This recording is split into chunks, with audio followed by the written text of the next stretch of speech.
All right, well, the government, as you know, have been dealing with the fallout from Treasury's JobKeeper bungle after admitting on Friday that 3 million fewer workers have taken up JobKeeper than originally estimated. Well, that's a big error to make. The country, hallelujah, was $60 billion better off in debt terms. And perhaps it's a sign that the economic downturn may not be as bad as initially thought. It's time for my economics panel.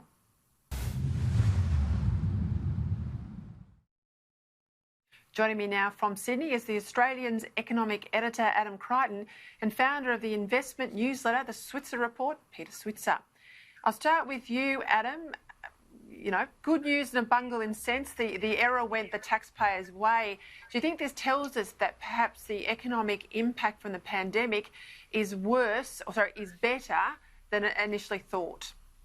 Yeah, look, certainly, Peter, the best news that we've had for quite a few months, I must say, that $60 billion. Look, I've tried to be optimistic, since this crisis. I think, things may actually prove to be not as bad as we think. I mean, the restrictions, of course, as we know, are being lifted far sooner than we originally thought. I mean, remember all the discussion of 6 months? Certainly no one talks about that anymore. And so I do hope that the jobs will still be there and the workers will still be there. And I think if the government can somehow introduce some other second test on the JobKeeper package, then it could really reduce the cost of it from $70 billion to something like $40 or even $30 billion. Peter, there's been a series of polls that have found that business leaders believe it'll still be another 12 months or so before the crisis is over, but already they're feeling a lot more confident than they were 2 months ago. Is that what you seem to think? Yeah, and I sometimes think the business leaders, can be just as badly affected as, say, for example, the banks. The banks, they put really big provisions for how bad this is going to be. And driving those provisions was the belief that 6 million people would be on JobKeeper. And the fact that we're on 3 million rather than 6 million, I think explains why the stock market has had a couple of really good days, and particularly bank share prices. Peter, you know, most people have been running around saying, banks will never, ever have a comeback, or it'll be a long time before they do. Well, they've had, I think Westpac's up about 8% in 2 days. So I think even the business leaders would be happy to hear this, and they probably would change a lot of their calculations based on the fact that there are a lot less people needing to be paid the wage subsidy via JobKeeper. I mean, there were a number of turkeys out there in the last few days, Adam, who went out thinking there was a $60 billion saving. Wayne Swan, who is a turkey, included in all of that. Any wonder we're in the trouble we were when he was Treasurer. But of course, it's not a $60 billion saving. It just means $60 billion less debt. But it reignited the whole debate about whether we have to broaden the criteria of eligibility. The government's very, very lukewarm. But there is a review of the scheme in June. Is there anything you think should be altered? Well, look, certainly, I think we saw some research this week that actually found the average income of the people in directly affected industries was $650 a week.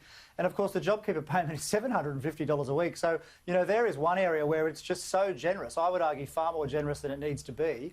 And, that's just the amount paid. Of course, it's certainly going to many people who don't need it, whether it be surgeons and barristers. We know that for sure.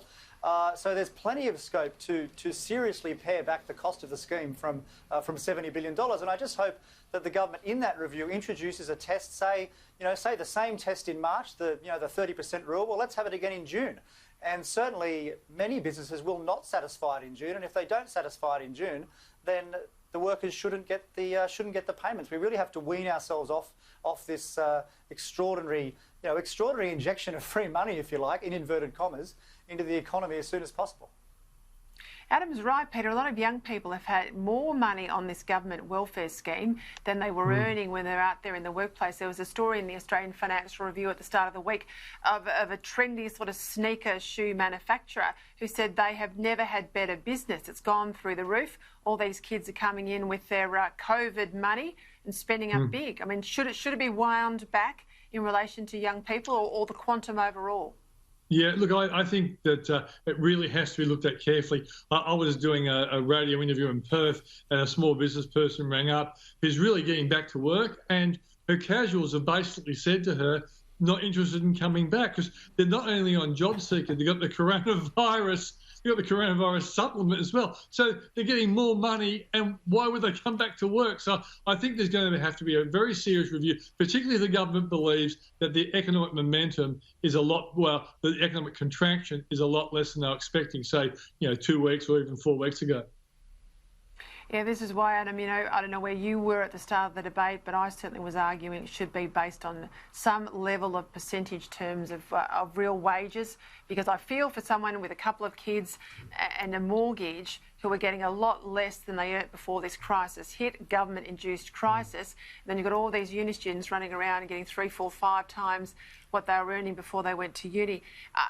I've got to ask you, actually, on uni students, New South Wales, Victoria and South Australia, they're pulling together some sort of consortium bid to start bringing back the international students. Now, this is why the borders are closed. Presumably it will mean hotel quarantining and other things, but I thought we were going to use this time to sort of get off the drug of higher and higher foreign students numbers, at least in the tertiary sector. Maybe we're missing the opportunity.